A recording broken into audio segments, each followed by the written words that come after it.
Como ven ahí en la imagen descriptiva, ¿verdad? Una imagen, un dibujito, una imagen representativa, ¿verdad? Ahí no es solamente el colon. La enfermedad de Crohn puede estar desde la boca hasta el ano.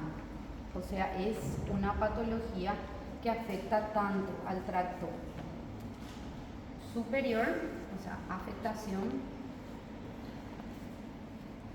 del tracto digestivo superior e inferior. Y aquí decíamos que es una afectación crónica que inicia en el recto y se extiende proximalmente, ¿verdad? Otro punto, la colitis era de afectación continua. En el caso del Crohn, la afectación, como ven aquí, por ejemplo, aquí nos dibuja que hay un esófago, después hay una cierta porción del estómago que no tiene, otra porción del estómago que presenta, porciones del intestino delgado que tienen, otras que no tienen, así como también en el colon, por ejemplo, hay porciones en el colon derecho que tiene, transverso un poquito tiene, colon sigmoide un poquito tiene, o sea, hay porciones que tiene y no tiene la enfermedad. A eso se le llama saltatoria. O sea que aquí la afectación no es continua, sino que la afectación es saltatoria. Saltatoria o salteada. Parches con patología y parches sin patología. ¿Entienden, verdad? Entonces, esa es una diferencia. Por eso nos dice es una afectación de forma discontinua, ¿verdad? Saltatoria, discontinua y transmural. Transmural significa que va a afectar a todas las capas. Ahora, si nosotros esto traducimos un poquito, vamos a ver, la enfermedad de Crohn, a lo que vamos a identificar en el microscopio, como esto puede afectar, como dijimos, a todo el tracto superior, la lámina de nuestro laboratorio exclusivamente es del intestino delgado, no es del colon. Ahí va una diferencia, ¿verdad? Si nosotros aquí identificamos, como ven en la imagen, estas son las zonas normales, las zonas que presentan pliegues. Estas zonas no son normales, sino que se ven como estrechas, se ven como fibrosadas, ¿verdad? Estenosadas. Si ustedes van identificando la imagen, estos son pliegues normales. Todas estas partes no son normales. Aquí tampoco todas estas zonas no son normales. Y esto es descrito como una patología que tiene un aspecto empedrado. El colon, ya sea colon, intestino, donde esté ubicado, en este caso es el colon, esta imagen que ven, tiene ese aspecto que parece un empedrado. Entonces, si nosotros aquí decimos la colitis también es un proceso inflamatorio crónico, pero le llamamos aquí inflamatorio crónico granulomatoso. Granulomatoso cuando decimos que células van y no van a estar presentes. Si decimos granulomatoso, ¿cómo estaba conformado un granuloma? Nuevamente, linfocitos, plasmocitos, ¿qué más? Células epitelioides, células gigantes multinucleadas tipo Langhans. ¿Qué más? Linfocitos, plasmocitos, células epitelioides, células gigantes multinucleadas tipo Langhans y fibroblastos. Pero nos dice que es no necrotizante y no caseinificante. Al decirnos no necrotizante y no caseinificante, ¿qué significa? Que le diferencia de la tuberculosis, porque la tuberculosis es necrotizante y es caseinificante, o sea, es una necrosis caseosa. Entonces nosotros esto identificamos en la lámina exclusivamente. Esto que vemos aquí es intestino delgado. ¿Cómo nosotros reconocíamos al intestino delgado? ¿Qué tenía el intestino delgado? Tenía la presencia de vellosidades. también aquí encontrábamos el mismo epitelio que el anterior, ¿verdad? Cilíndrico simple con microvellosidad y células caliciformes. Pero si nosotros aquí observamos, esto es la mucosa. En esta mucosa misma, entre y dentro de las estructuras glandulares, ya vamos a encontrar la presencia de linfocitos. Me voy a ir más hacia ahí. Vamos a encontrar que hay numerosos linfocitos. Entonces, esto ya nos va indicando que aquí hay un proceso inflamatorio, también por supuesto células plasmáticas. Pero esto, si aquí mismo nos quedamos, esto es mucosa y submucosa. Pero ¿qué pasa? Aquí nos dice que esto es transmural, entonces si ustedes identifican aquí, todo esto que vemos dentro y entre las glándulas es inflamación. O sea, estamos ante un proceso inflamatorio crónico. Entonces, esto que vemos aquí por abajo es la submucosa. También tenemos mucha inflamación en la submucosa. Ahora, en la capa muscular, exclusivamente en esta zona, ¿esto les parece que tenía que ser así en histología? En histología, que aquí teníamos que tener las capas musculares, ¿verdad? Músculo liso, y le llamábamos capa circular interna y longitudinal externa, ¿verdad?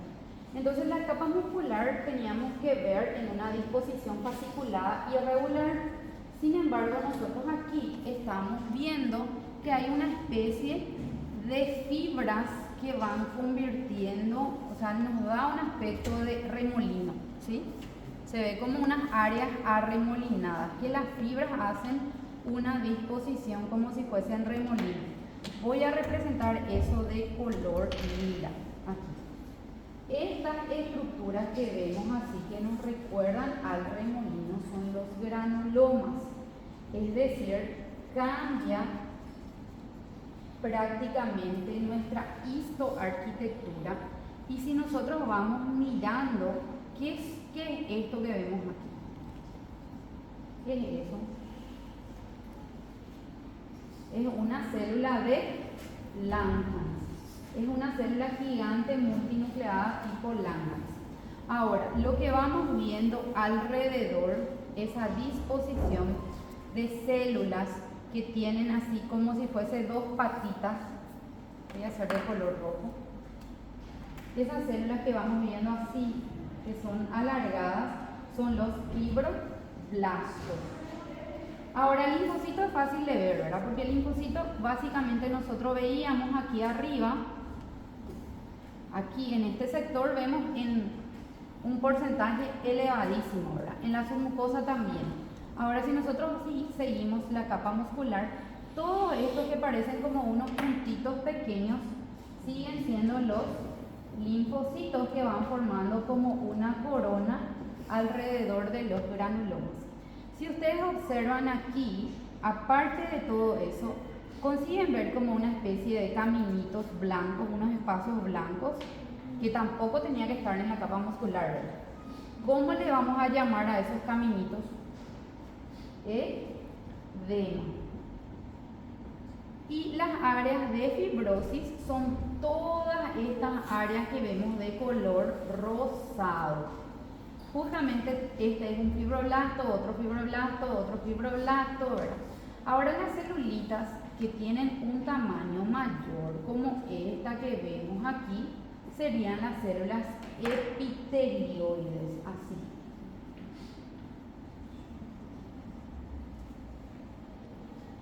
Entonces, vemos un conjunto de células, ¿verdad? Un conjunto de una histoarquitectura reemplazada en toda la capa muscular por presencia de estas estructuras que parecen remolinos. Entonces, ¿cómo vamos a llamar a estas estructuras arremolinadas? Granulomas.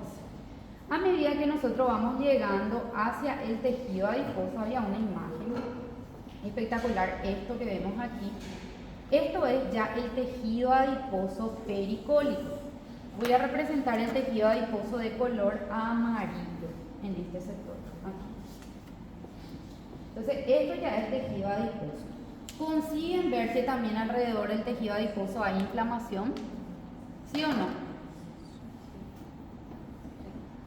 Entonces, quiere decir que mi inflamación se extiende desde la mucosa hasta el tejido adiposo. Entonces, ahí llegamos al diagnóstico de que esto es transmural. ¿Qué significaba transmural? En todas las capas.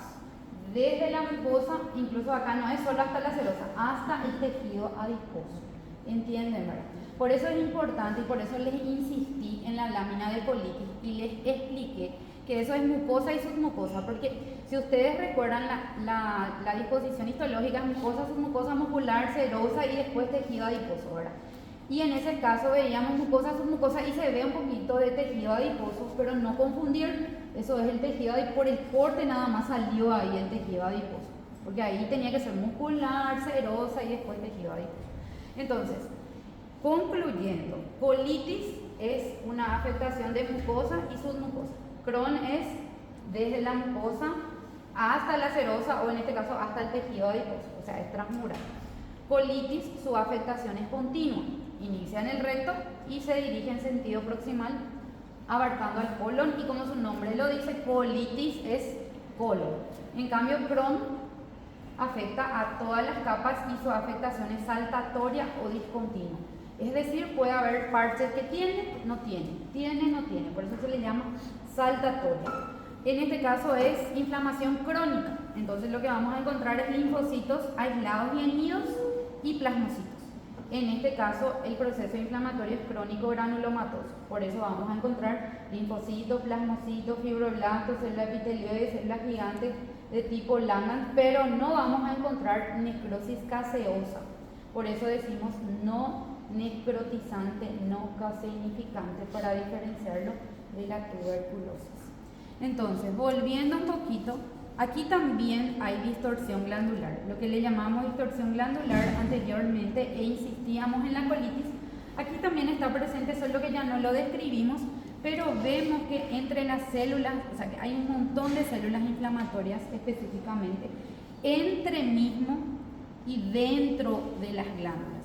Por debajo también encontramos en la submucosa.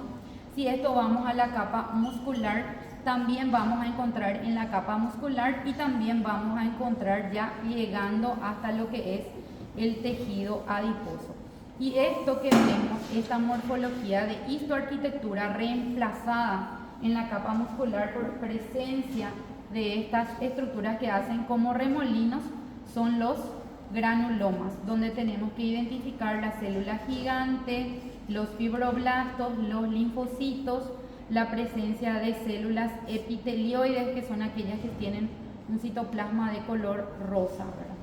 Y con eso llegamos al diagnóstico de colitis y Crohn. Les voy a traer las láminas, les voy a